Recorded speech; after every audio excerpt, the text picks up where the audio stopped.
Hello, viewers. Welcome once again to St. Peter's Voice. And this video is a sequel to the last production we did, and it is to answer some of the questions that were raised during the last production. I am Emmanuel Salifu, and I have here with me Reverend Father Emmanuel Salifu. Father, thank you for being here with us. Okay, thank you very much. And on the question of marriage, in the last production, we spoke about marriage and marital impediments. Okay. And some questions came up, and we want to use this session to try and answer those questions. And the first of them, having spoken about impediments in the last video where you contributed, the first question that obviously we asked is, what are some of the preparations Mm. that can be undertaken before a marriage is conducted?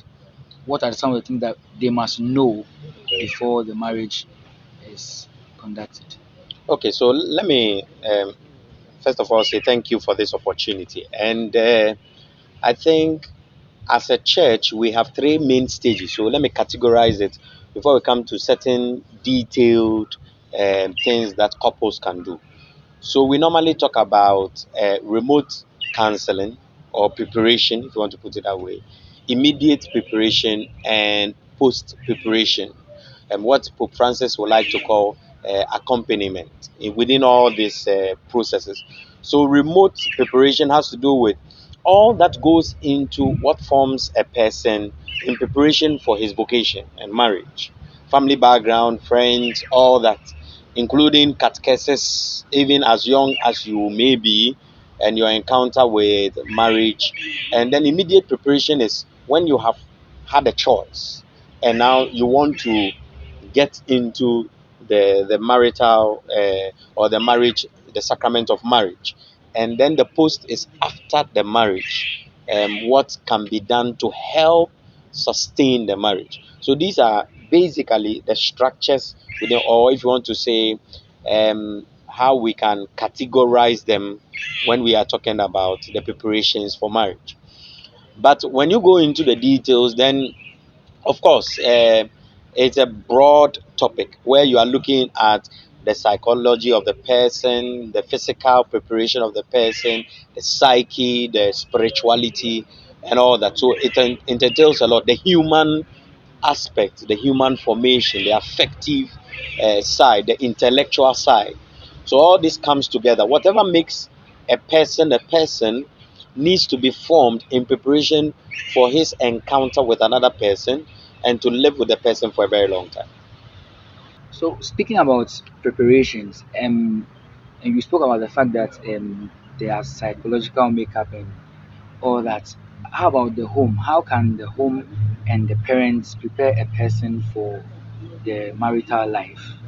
Okay, so very often you will notice that the home becomes the first station which a child learns the what should I say, the act of marriage, or the being a husband and being a wife, by observing what happens between the mother and the father. So that becomes a very important aspect of preparation.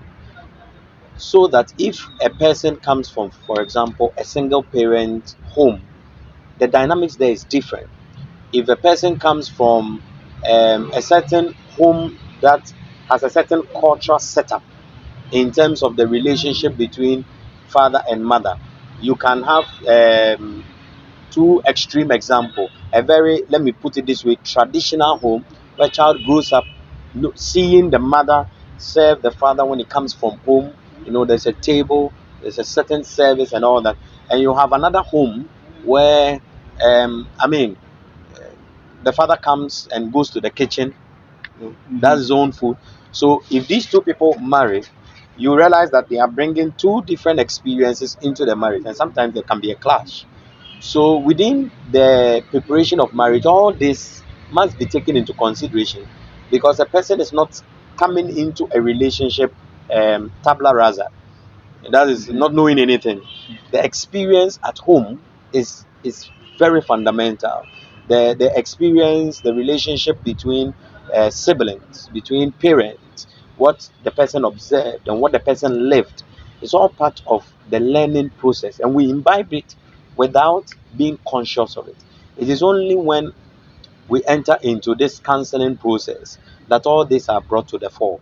So, for example, in the Archdiocese of Accra, we have these forms that a person is supposed to fill before counseling begins. And in the forms, we ask, are your parents living together? How many siblings do you have? And all that. What are we trying to establish? We are trying to establish your background.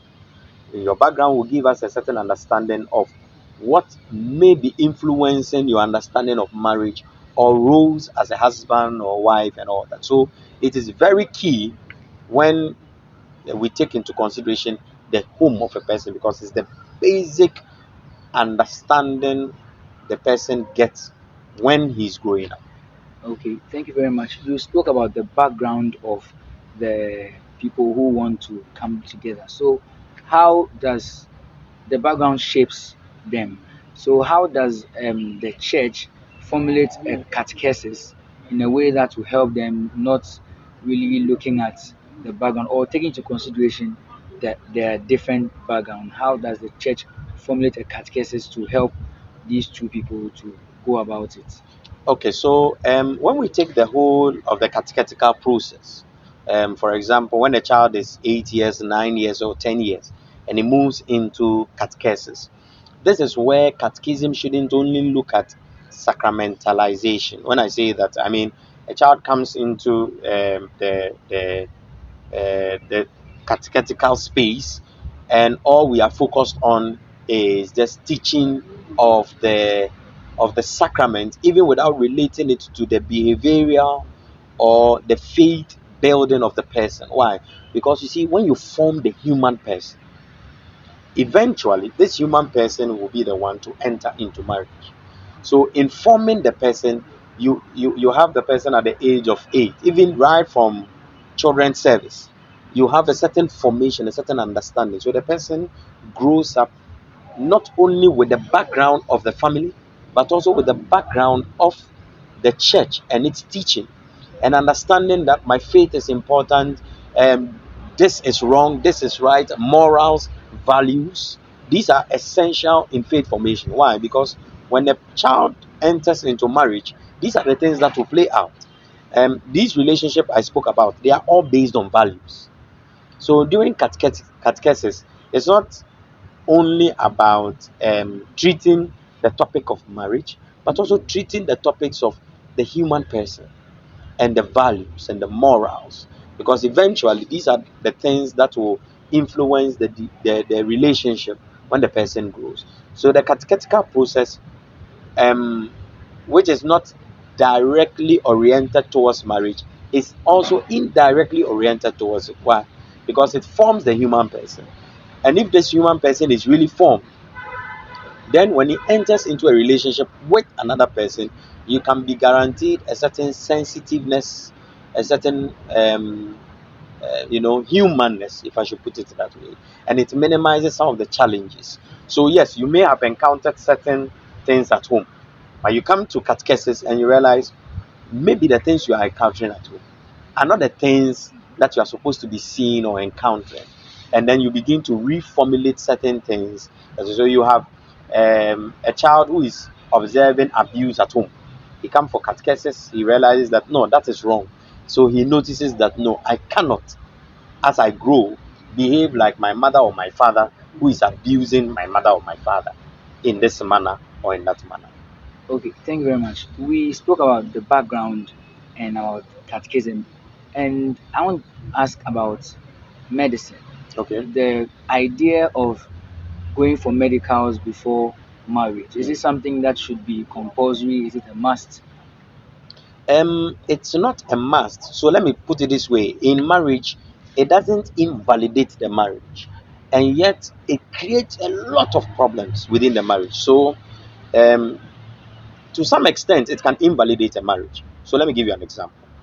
Couple, they marry, and one doesn't know that the other person has HIV, but the other person who has the HIV knew and enters into the marriage without disclosing this.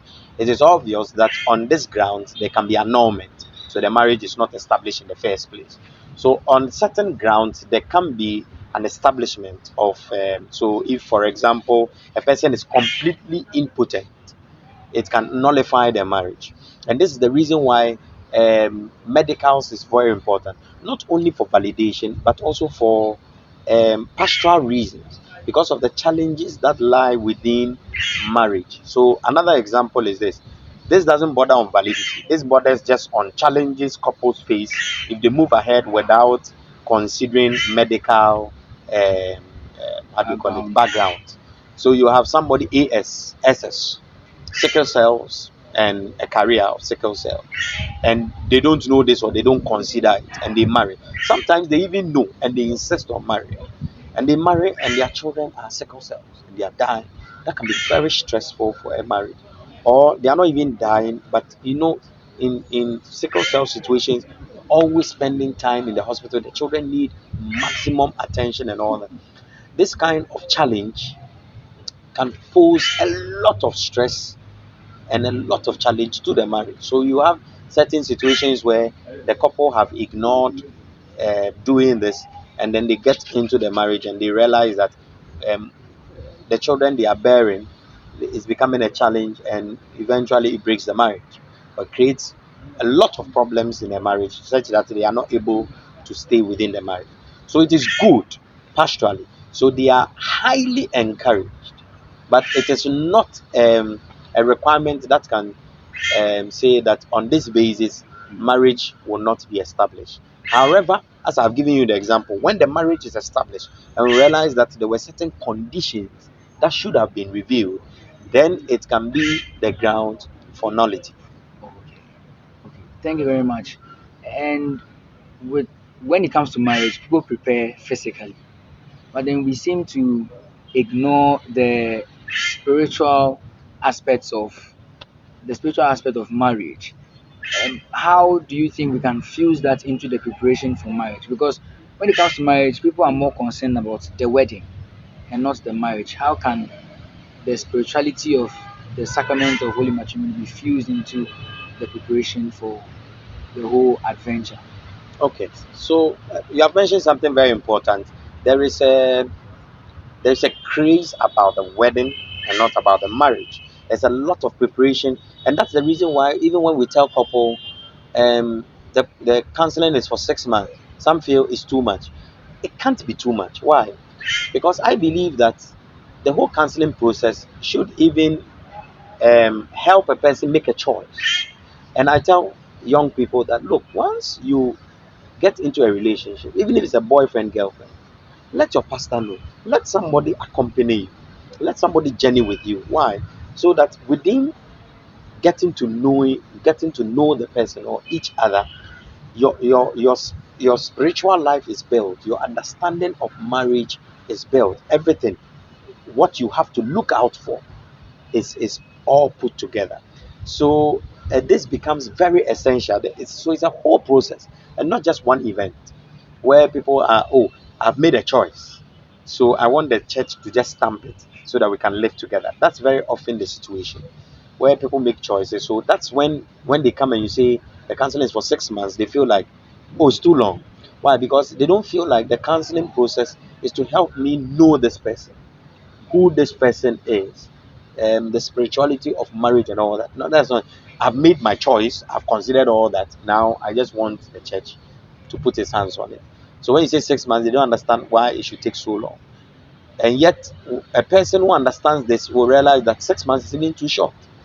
And I've known a couple who have been under counseling for 2 years, because it's a journey, and they understand that. So they start very early without focusing on the marriage. So the marriage does not become the basis for the counseling, but the counseling becomes the basis for the wedding. So very often people come, so Father, we want to marry in December. So they have come to see you in March. So you realize what has happened. Now it is the December that is determining the process of the counseling. Rather, the process of the counseling should determine the date Date. for the wedding. Why? Because if the process of counseling is not done and we are not prepared, then obviously we can't set a date. We only set a date when we feel like, okay, I think we have come to understand each other, and then we can go ahead.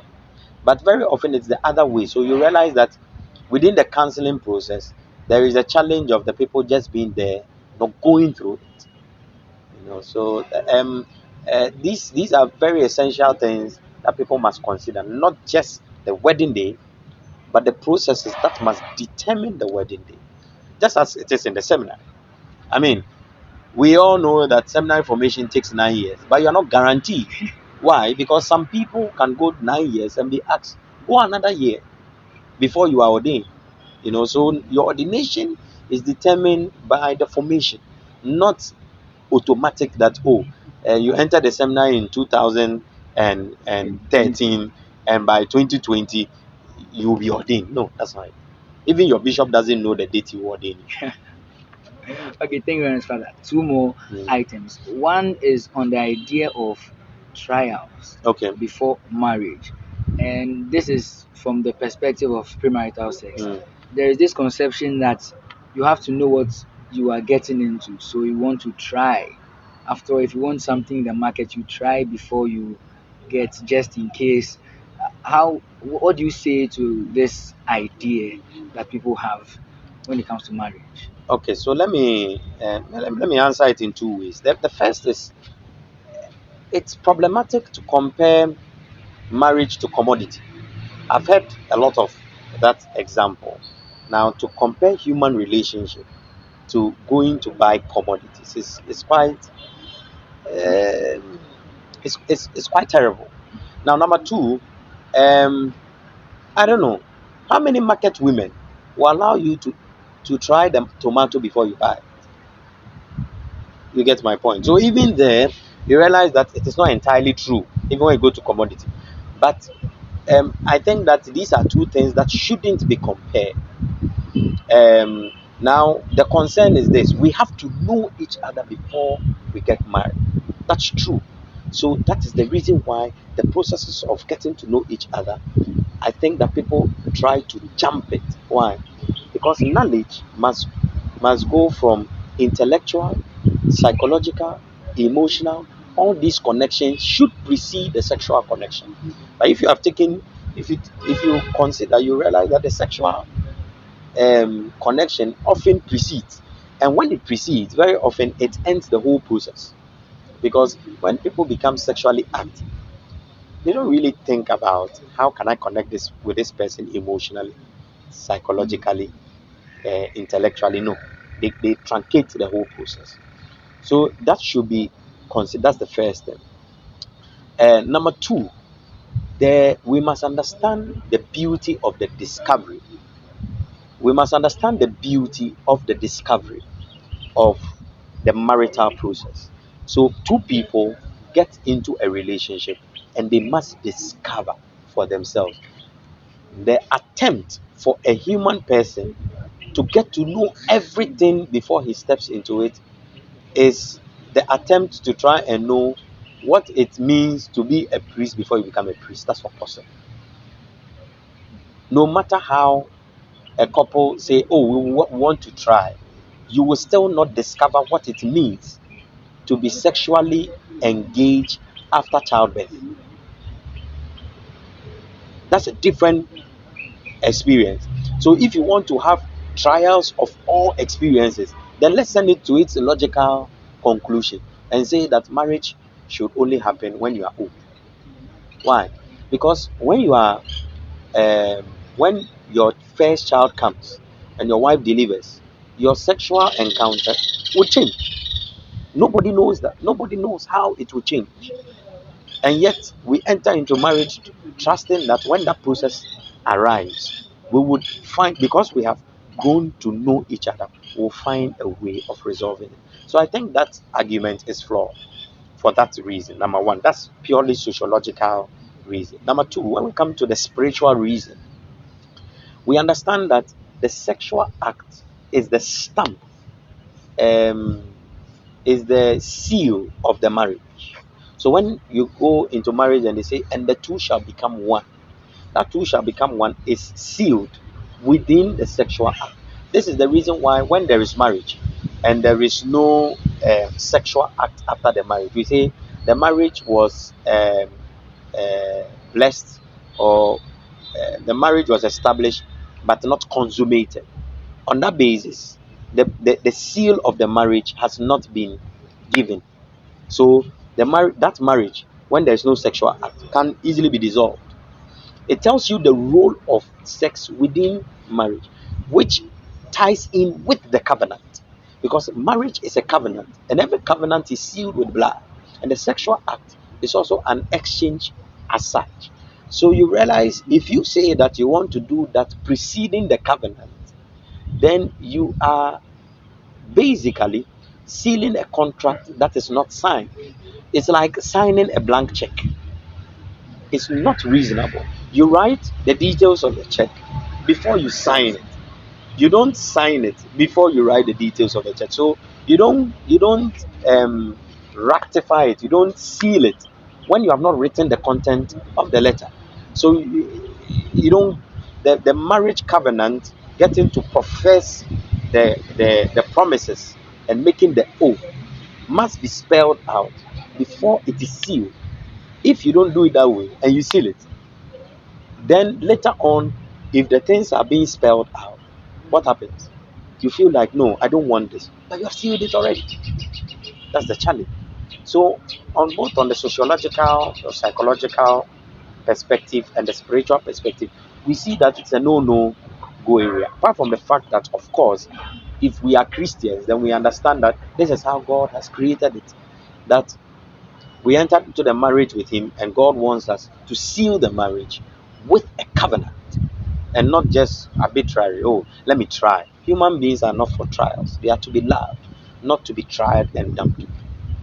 Thank you very much, Father. And the last item is on interruptions or interceptions by family, especially the immediate family, the in-laws. So, can or do the in-laws have a right to interrupt or intercept a marriage that is about to go on? Because in Europe and other Western countries, the individualism is stake, so it's not really an issue. But in Africa, where marriage is not just between individuals but families, do in-laws have a right to interfere or meddle in the marriage if there's a situation where they do not like the other or the relation of the other person or the next person that is to be married? Okay, so I believe that where there is a challenge, there's also an opportunity. You have compared the African setup and the European setup. Both have their extremes. So you go individualistic, and marriage is just about two individuals, and sometimes it can go to the extent of the two individuals closing in and even refusing a third, which is a child. That's how extreme that can go. And yet in Africa too, we can go to the extreme of um, sort of the marriage becoming the marriage of entire family. Everybody is getting involved. We must see the opportunities of both. Marriage is for the two individuals, but within a society. So marriage is a social contract, which means society has a role to play. And the first society is the family. So if the family has a role, not necessarily a right, a role to play. And what's that role? To be supportive, to give counsel. So in the olden days, when a person wants to marry, the family will go investigate and find out the character and all the background of the person. This is essential. And this we must find a way of, renewing it and for lack of a better word, modernizing it, if I should put it that way, or finding a much more interesting way of going about this.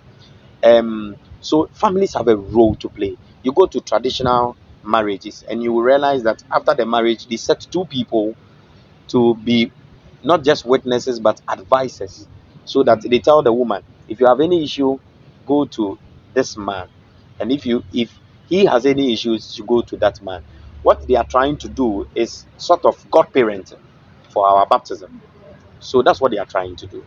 So it is important for us to recognize a role that is played, and yet it is a role so that the couple um, do not allow themselves to be dictated by these people who are to be guides, not dictators.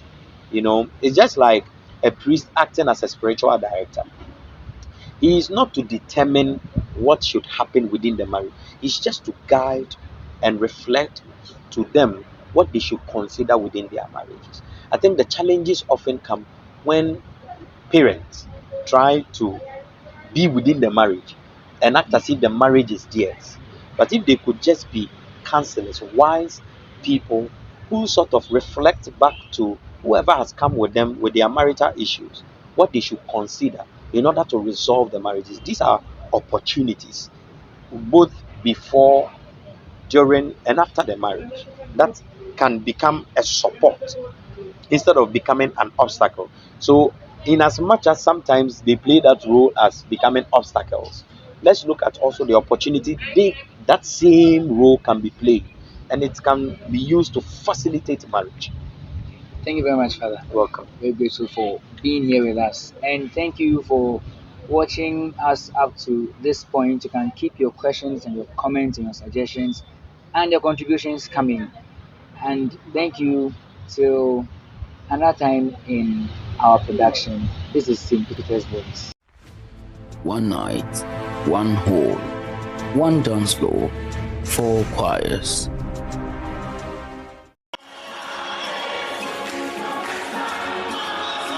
St. Peter's Regional Seminary SLC presents SLC Week Celebration Choral Fest. Powered by SLC Week Celebration 2023, this is going to be a night of listening to good melodies and dancing to good tunes. Performing choirs include St. John the Baptist Choir, Immaculate Conception Choir, Holy Child School Choir, and our very own St. Peter's Regional Seminary Choir. Join us on Friday, 21st April 2023 at the Seminary Auditorium at 6:30 p.m. prompt, or at St. Peter's Regional Seminary Pedu live on Facebook and our social media platforms. All are cordially invited.